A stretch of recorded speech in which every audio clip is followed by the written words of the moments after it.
Hello mga ka-legit Dover Cards! Isa na naman panibagong updates patungkol po sa mga legit Dover Cards natin at sa 8 Bulaga kung saan handang-handa na nga ba talaga ang 8 Bulagta na magpalit ng kanilang title at ito ang bagay sa kanila, ang lahat ng yan.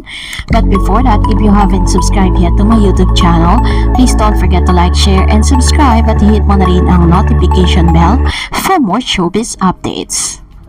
Bago nga tayo magsimula sa ating mga updates ngayong araw, nais ko po muna magpasalamat sa lahat po ng mga legit viewers, subscribers, and legit Dover Cards po natin na lagi nag-aabang at nakaantabay sa lahat ng ating mga updates. Narito na ang ilan sa mga legit na balita patungkol po sa ating mga legit Dover Cards na TBJ ay ngayong araw ng Lunes ay kitang-kita po natin ang ilan sa mga resulta na talagang still number 1 pa rin po ang TBJ at ang EAT sa noontime show. Actually, meron pong isang papasok na noontime. Nakikipag-usap na po siya sa isang network.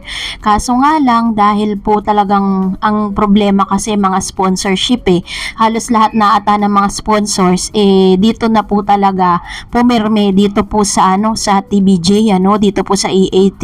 Kaya yun po yung kanilang may negotiation pa pong nagaganap At kasabay nito, ganoon din po yung Tape Bulagta ay naghahanap din ng mga sponsorship patungkol po dun kasi may mga issues na nagkalat ngayon na parang medyo nauubusan na talaga ng PC. Ito pong tape na hindi nila inaamin sa national television or sa mga interview dahil alam nyo na ayaw po nila na masira yung kanilang mga imahe. Yung kanilang imahe po sa lahat ng mga advertisers, ayaw po nilang nababalita na sila ay kulelat sa noontime. Kasabay nga nito ay ihaharap na din po nitong si Miss Jenny Pere sa Marikina Regional Trial Court this week. Magkakaroon po sila ng hearing sa nito pong case na kanilang i-file. Kasabay nito yung kanilang i-file also na dun sa cybercrime na parang criminal case kasi matatawag yun dahil parang you are getting something without the consent of other people and that is clearly pagnanakaw, that is theft, that is criminal law, yun po yung pinaglalaban ngayon ng ilan sa mga TBJ, kaya naman yun po yung ating pong dapat na abangan. At ngayong araw din ikinatuwa din natin dahil talagang sobra talaga tong si Mayor Jose Manalo at ang ilang sa mga legit Dover Cards. Kung napansin po ninyo, umuulan doon po sa kanila pong pinuntahan kasi hindi po sila live kanina. Premiere lang po yung napapanood natin kanina. Kaya po talagang tignan nyo parang saktong-sakto lang yung oras kasi it was edited. Kinakat na po nila lang kinakat yun para po magkasya, makoncise nila yung oras. Pero isa sa pinakaabangan nating lahat, yung palaro po ni Mayor na talaga nag-trending po siya. Grabe, sobrang nakakatuwa at maiihi ka sa kakatawa dahil mga tatay po na mga kalbong tatay ang naglaro. So, totoo ba? Ito po yung pinaka-bottom po ng ating pag-uusapan ngayong araw dahil is it true na handa na nga ba talagang magpalit ng pangalan ang Tape Bulagta dahil sa nakikita po nilang unti-unting pagbulusok pababa ng kanila pong mga revenue. Kasabay nito ay umamin din po ang GMA na parang syempre mas pagkatapos nga po ng kanilang kontrata dito sa GMA, hindi natin alam kung itutuloy pa ba ng GMA yung kanilang kontrata dito po sa Black Timer kasi sila dyan hanggang 2023 of December yung kanilang kontrata. So, ang balita parang ang It's Showtime na talaga ang ipapalit dun sa kanila dun po sa kanilang Black Timer agreement dahil nakita naman nila kumbaga parang ilang buwan na din talaga na talagang hindi po natin nakikitang umaalagwa ito. At isa sa mga pinag-uusapan online na kung magpapalit daw di umano ang Tape Incorporated ng kanila pong title, mas maganda daw na palitan nila ito ng kung ang kanilang tagline ay EB ito ang pinakamasaya, papalitan daw di umano ito ng EB ito ang pinakalugi. no? Dahil kitang-kita naman po talagang ang dami na pong mga ebidensya na nagkalat. Una, yung isa sa mga source of income na pwede sana nilang pagkakitaan, ito pong YouTube channel na may 5.3 million subscribers na unti-unti po, almost ilang araw pa lang, talagang nauubos na po, no? At syempre, magigimbal ngayon ang YouTube. Bakit nangyayari yun?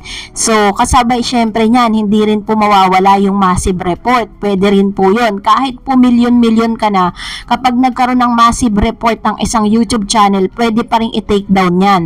Natatandaan nyo ba si Rendon? Tinake down po siya ng Facebook dahil po dun sa kanya pong mga violation na kinreate ng ilan sa mga netizen. So yun po yung dapat natin na alalahanin ngayon dahil talaga namang ito po yung aabangan natin sa mga susunod na mga updates po natin. Kasi sa panggaganap nga po na kung matatandaan ninyo, meron po tayong iniulat sa inyo na meron pa emergency meeting.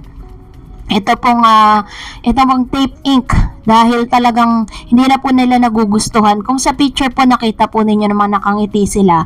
Pero hindi natin alam at the back of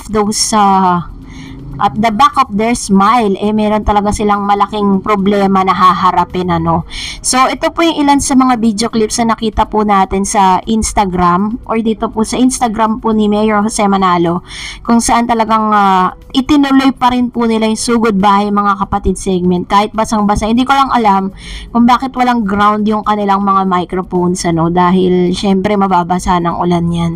But anyways, so happy naman po tayo sa magandang resulta na lumalabas ngayon.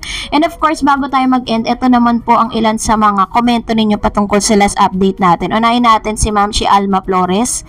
Napanood ko po yan kahapon yan. Sumama na ulit ang Pure Gold sa Sugod Bahay kapatid, namimigay ng grocery, 5,000 cash. Parami na ng parami ang sponsor sa Sugod Bahay. Ang kulang na lang po ay yung Coke na dati din nilang kasama para kompleto na ulit sa Sugod Bahay. True. So, according po sa ilan sa mga netizen na nag-comment dyan, ang Coca-Cola po pala ay humiwalay na sa San Miguel Corp na isa sa mga sponsors po ng tape, isa sa mga advertisers ng tape. So, yun po yung ilan sa mga news. So, pwede pa rin pala talaga na makabalik siya sa Davercad. Sabi naman ni Balad, Sare Forever, napadaan lang yan ba ni Mayor Jose sa harap ng APT Studio kasi Marikina ang destination ng Sugod Bahay mga kapatid. Tamang hinala talaga ang mga tape. Si Aling po may branch dyan sa Cainta pero nasaan siya? Nasa TBJ imbis na sa tape. Ouch! So, si Aling po rin kasi isa sa pinakamalaking advertisers po yan na nag-place din ng kanyang ads dun po sa tape kasi nga hindi niya naman po inaasahan or ina-expect na mangyayari po yung exodus ng TBJ dun po sa branded Eat Bulaga. But anyways, salamat po sa inyong panonood. Huwag niyo pong kalimutan mag-like, mag-share, mag-subscribe sa ating pong channel. And of course, i-follow niyo na rin po ako sa aking Facebook page, Dar Eds TV. God bless everyone!